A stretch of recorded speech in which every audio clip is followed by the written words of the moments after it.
오늘은 2월 4일 금요일입니다. 본문은 요한복음 10장 22절에서 42절 말씀이고요. 제목은 주권적 은혜 안에서 날마다 내 신앙을 점검하자입니다. 예루살렘에 수전절이 이르니 때는 겨울이라 예수께서 성전 안 솔로몬 행각에서 거니시니 유대인들이 애워싸고 이르되 당신이 언제까지나 우리의 마음을 의혹하게 하려 하나이까 그리스도이면 밝히 말씀하소서 하니 예수께서 대답하시되 내가 너희에게 말하였으되 믿지 아니하는도다. 내가 내 아버지의 이름으로 행하는 일들이 나를 증거하는 것이거늘 너희가 내 양이 아니므로 믿지 아니하는도다. 내 양은 내 음성을 들으며 나는 그들을 알며 그들은 나를 따르느니라.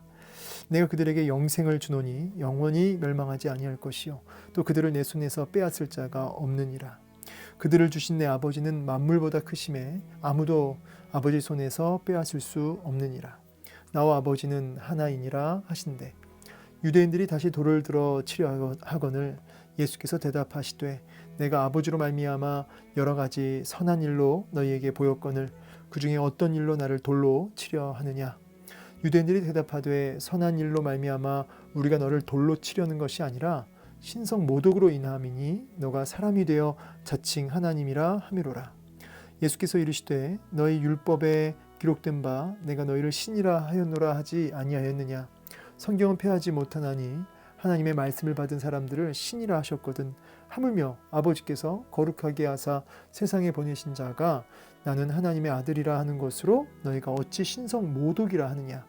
만일 내가 내 아버지의 일을 행하지 아니하거든 나를 믿지 말려니와 내가 행하거든 나를 믿지 아니할지라도 그 일은 믿으라. 그러면 너희가 아버지께서 내 안에 계시고 내가 아버지 안에 있음을 깨달아 알리라 하시니 그들이 다시 예수를 잡고자 하였으나 그 손에서 벗어나 나가시니라. 다시 요단강 저편 요한이 처음으로 세례를 베풀던 곳에 가사 거기 거하시니 많은 사람이 왔다가 말하되 요한은 아무 표적도 행하지 아니하였으나 요한이 이 사람을 가리켜 말한 것은 다 참이라 하더라. 그리하여 거기서 많은 사람이 예수를 믿으니라. 아멘. 네, 오늘 또 본문을 통해서 하나님의 뜻을 함께 살펴보기를 원합니다. 본문의 뜻을 한 절 한 절 빠르게 살펴보고요. 또 오늘 나에게 명령하시는 주의 명령이 무엇인지 그 핵심 메시지를 좀 마음에 새겨보겠습니다. 22절에 보니까 계속해서 이제 종교 지도자들과 무리들 그리고 그 사이에서 예수님께서 말씀하시는 그런 상황입니다. 예루살렘에 수전절이 이르니 때는 겨울이라. 지금 이제 예수님께서 십자가에 못 박히시는 그러니까 마지막 그 6월절 보내시는데 그 4개월 대략 4개월 전의 사건이에요. 여기 이제 수전절이라고 하는 것은 무엇이냐면 여기다 이제 풋노트 달아놨는데 그 시리아 때 과거 그 헬레니즘 정책이라고 해서 이제 그 유대인들의 정체성을 말살하기 위해서 성전을 이렇게 더럽힌 사건이 있습니다. 근데 그 성전을 우상들 여러 가지 더러운 짐승들 그 피 여러 가지로 해서 이제 더럽히는 그런 사건이 이제 과거에 있었는데 그때 마카비 가문이 무장으로 이제 혁명을 일으켜서 물리쳤던 일이 있어요. 그래서 성전을 정결케 한 사건이 있는데 그것이 이제 주전 164년으로 이제 볼 수 있습니다. 이것을 이제 하누카라고도 부르거든요. 자, 어쨌든 이 수전절의 의미가 그렇습니다. 그래서 성전을 정결하게 한 그 사건을 기념한 그 절기, 그것이 이제 수전절인데 예수님께서 그때에 이제 솔로몬 행각에서 이제 거니시고 계셨다는 거죠. 뭐 이제 굳이 뭐 수전절이라고 하는 날에 오늘 본문의 사건이 이렇게 나왔다라고 해서 또 수전절의 의미를 뭐 따로 해석할 필요는 없을 것 같아요. 다만 우리 예수님께서 성전을 온전히 회복하고 성전을 온전히 정결케 하신 분으로서 이 땅에 오셨고 참된 성전 되시는 주님으로 이 땅에 오셨죠. 그래서 이 수전절날 오늘 본문의 이 사건을 통해서 우리가 더 예수님을 통해서만 하나님께 참되게 예배할 수 있고 또 정결한 그런 예배자가 될 수 있음을 우리가 확장해서 묵상해 볼 필요는 있겠습니다. 근데 중요한 건 뭐냐면 24절에 보시면 유대인들이 이제 예수님을 애워싸서 지금 따지듯이 뭐라고 지금 질문하냐면 당신이 언제까지나 우리의 마음을 의혹하게 하려 하나이까 그리스도이면 밝히 말씀하옵소서 하니, 자, 이렇게 예수님을 향해서 더 이상 우리 마음을 들었다 놨다 하지 말고 그리스도면 그리스도라고 좀 분명하게 얘기를 해라 라고 우리의 마음을 더 이상 요동치게 하지 말라고 말씀을 이제 요청을 하죠. 이건 굉장히 우스운 질문이에요. 왜냐하면 지금 이 무리들의 유대인들의 마음이 이렇게 막 이렇게 들었다 놨다 막 갈등이 되고 마음이 막 의혹이 되고 이렇게 복잡한 이유는 예수님 잘못이 아니에요. 왜냐하면 25절에도 나와 있듯이 내가 너희에게 말하였으되 믿지 아니했다. 끊임없이 예수님께서 정말 부정할 수 없는 확실한 표적들을 이미 보여주셨어요. 최근에는 맹인이 눈을 떴죠. 그리고 이제 주님께서 늘 자신이 하나님의 아들 되심을 증거하셨어요. 표적도 보이시고. 근데 그렇게 말하여 왔고 또 행하는 일들을 통해서 자신을 분명히 증거했는데 믿지 않음으로 갈등이 되는 거예요. 제가 여기서 중요한 메시지 하나를 발견했는데요. 그게 뭐냐면 우리 마음이 복잡하고 이렇게 막 이해가 안 되고 어려운 이유는 이 예수 그리스도의 어떤 진리의 문제가 아니라는 거죠. 진리는 굉장히 오히려 단순하고요, 분명해요. 근데 우리가 복잡합니다. 하나님 말씀이 어렵다고요. 하나님 말씀이 복잡하다고요. 하나님 뜻이 너무너무 무겁고 힘들다. 여러분, 이제 그것은 여러분이 죄와 어떤 쾌락과 이런 것들을 더 사랑하고 정말 그런 것들에 많이 마음이 빼앗겨 있기 때문에, 세상의 마음이 많이 빼앗겨 있기 때문에 어려운 거예요. 그러니까 진리가 어렵거나 복잡하지 않습니다. 단순하고 분명해요. 심지어 쉽다는 거죠. 감당할 수 있다는 거죠. 내 짐은 가볍다라고 말씀하시잖아요, 우리 예수님께서 마태복음 11장에. 그런데도 불구하고 하나님의 말씀이 너무 무거운 율법처럼 다가오고 하나님의 명령이 복잡하고 힘들게 다가오는 이유는, 신앙생활이 너무너무 나를 옥죄해 있는 것처럼 느껴진 이유는 여러분이 양다리를 걸치고 있거나 이 땅과 진리의 사이에서, 교회와 세상 사이에서 그 두 가지를 다 끌어안고 사니까 너무 힘든 거예요. 제가 뭐 산으로 올라가라는 얘기가 아니고, 여러분의 마음과 생각이 분명하게 하나님께만 딱 서 있다면 죄를 미워하고 그렇게 세상에 대해서 내가 타협하지 않고 이런 분명한 입장을, 마음을 분명히 하면 너무너무 이제 간단해지죠. 근데 자꾸 타협하려 들고 하나님의 뜻과 내 죄를 향한 내 마음의 이 정욕과 이런 것들 늘 그 사이에 있기 때문에 우리가 이제 이렇게 복잡하고 어려운 거죠. 지금 이 종교 지도자들과 그 무리들도 결국은 믿지 않는, 주님을 향한 사랑하는 마음이 없기 때문에 그 주의 분명한 메시지 앞에서도 이해가 안 되는 거예요. 깨닫지 못하는 거죠. 어려운 거죠. 너무나 분명한데 내 마음이 확정되었사오니 이렇게 우리 시편 기자의 고백처럼 우리의 마음이 주님께 온전히 확정되어야 될 필요가 있는 것이죠. 내가 하는 일들이 나를 증거한다. 근데 너희가 내 양이 아님으로 믿지 않는 거다.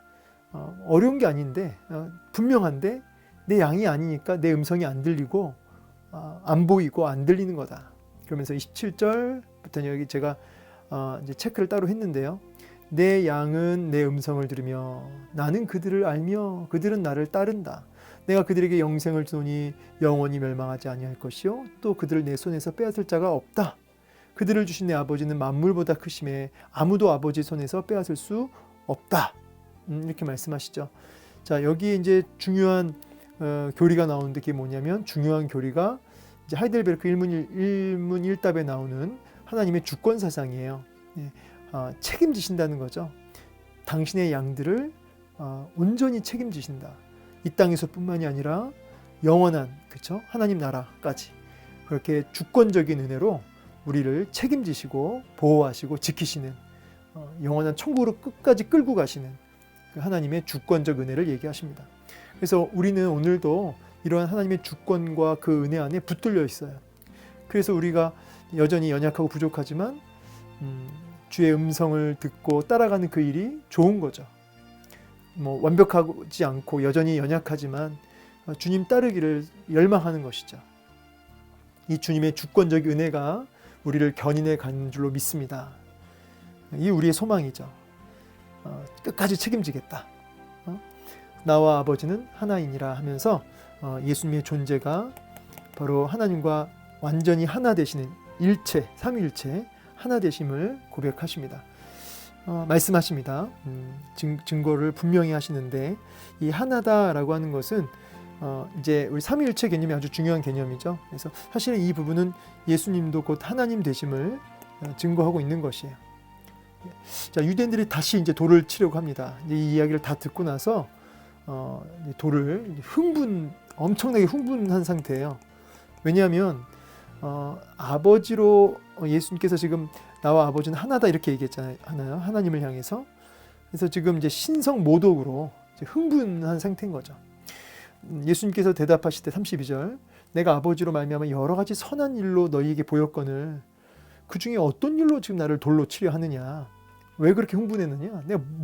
내가 무슨 문제를 일으켰느냐?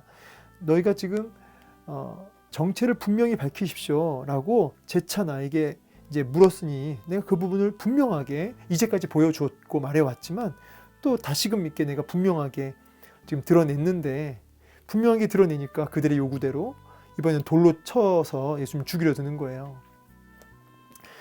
유대인들이 대답하되 선한 일로 말미암아 우리가 너를 돌로 치려는 것이 아니고 신성 모독하미니 너가 사람이 되면서 자칭 하나님이라 함이로라. 그러니까 참 예수님이 누구냐고 물어봤잖아요. 그럼 예수님이 자신의 존재를 분명하게 드러내 보이셨는데 이제 그들이 역시 그들의 기준, 그들이 원하는 진리, 그들이 원하는 어떤 복음이 아니니까 예수님을 죽이려 드는 거죠. 언제나 제가 자주 얘기했죠. 말씀드렸습니다. 내가 원하는 복음, 내가 원하는 하나님. 근데 성경에서 말씀하신 하나님하고 이게 부딪히면 그 하나님 잘못된 하나님이 되는 거죠. 내가 원하는 하나님으로 자꾸 만들어가는 거예요. 신앙생활을 자꾸 자기 스타일대로 한다는 거죠. 자기가 원하는 하나님을 그려놓고 그 진리를 그 기준을 딱 정해놓고 그 스타일대로 신앙생활을 해요. 이상하게 저마다 그 흔히 말하는 개똥철학, 자기만의 어떤 철학과 신념이 있어요. 성도들 모두가 있습니다. 그러니까 근데 이게 온전히 성경에서 나온 철학들이 아니고 자기들의 어떤 그 살아온 어떤 환경이나 어떤 이 세상의 어떤 이념들이 이렇게 잘 짬뽕이 돼가지고 잘 비벼져가지고 나름대로의 어떤 그 신앙 체계를 만들어요. 그래서 그러한 신앙 체계를 가지고 교회에서 그렇게 그 스타일대로 고집하며 아주 신앙생활하는 경우가 굉장히 많거든요. 특별히 열심 당원 중에서. 근데 여러분 조심하셔야 돼요. 그런 열심과 고집, 어떤 신념을 성경을 가지고 조명해서 점검하셔야 되죠. 내가 정말 이렇게 강하게 분명하게 얘기할 때 그것이 정말 성경적인 건지 아니면 내가 만든 신학인지 내가 만든 신앙인지 이런 것들을 두려운 마음으로 점검해 볼 필요가 있는 겁니다. 성경을 가지고. 물론 이제 우리가 이 신앙생활 자체가 희미해지면 안 되겠죠. 분명한 기준 아래에 분명한 사람이 되어야겠죠.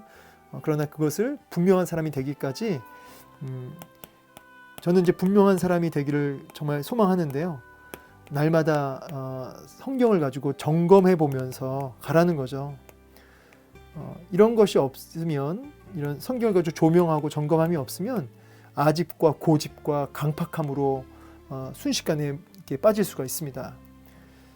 예수께서 이제 뭐라고 이제 항변하시냐면 34절에 너희 율법에 기록된 바 내가 너희를 신이라 하였노라 하지 아니었느냐. 성경은 패하지 못하나니 하나님의 말씀을 받은 사람들 신이라 하셨거든.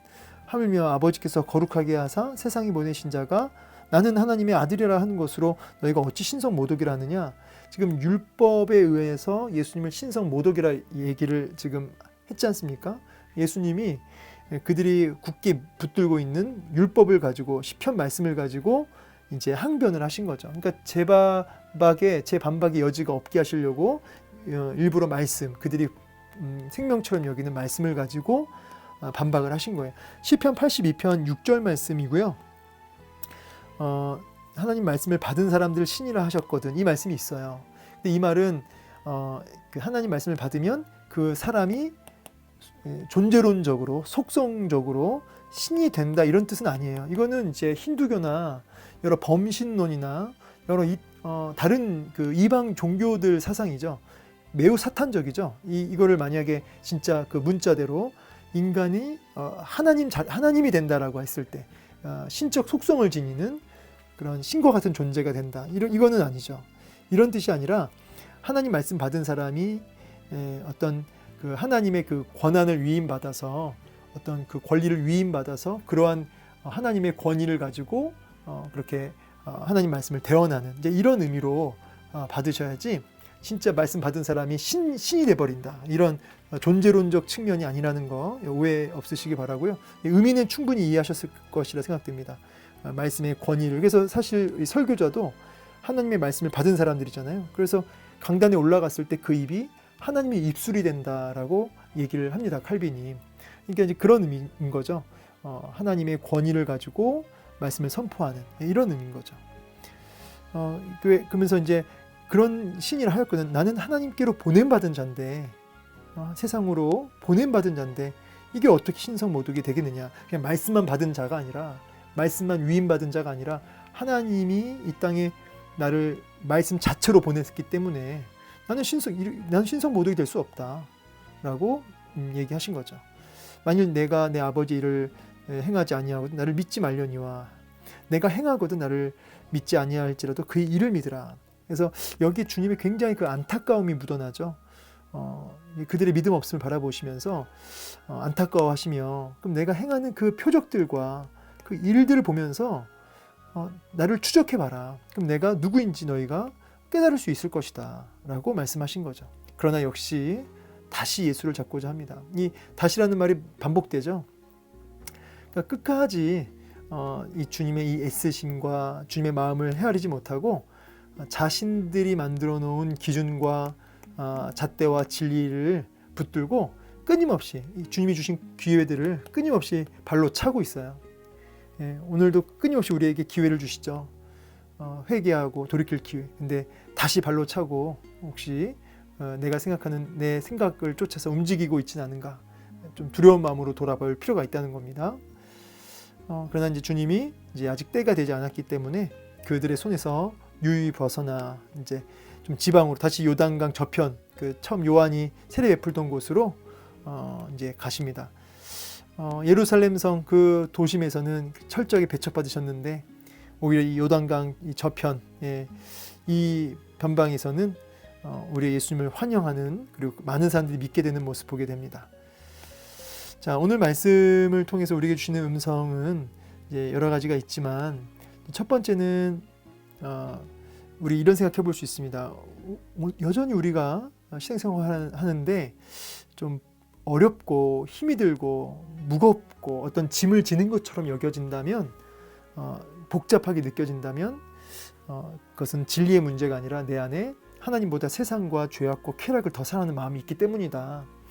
이 생각하시면서 내가 죄와 세상과 어떤 여러 가지 죄악된 것들을 절연히 끊어낼 수 있는, 그래서 마음을 확정할 수 있는 우리가 되기를 도전하고요. 무엇보다 이제 27절부터 29절에 이 주권적 사상, 하나님의 주권적 은혜, 오늘도 이 하나님의 주권 속에 우리가 붙들려 있음을 고백하시면서 오늘도 하나님의 그 은혜 안에 붙들려 사실 수 있는 저 여러분 되길 소망합니다. 오늘 하루도 그렇게 주권적인 하나님의 손에 이끌려 천국 가는 그날까지 끊임없이 내 개똥 철학 말고 과연 성경에서 말하는 신앙이 맞는지를 날마다 점검하고 확인하면서 그렇게 분명한 주님의 제자의 삶을 사시기를 주의 이름으로 축복합니다. 감사합니다.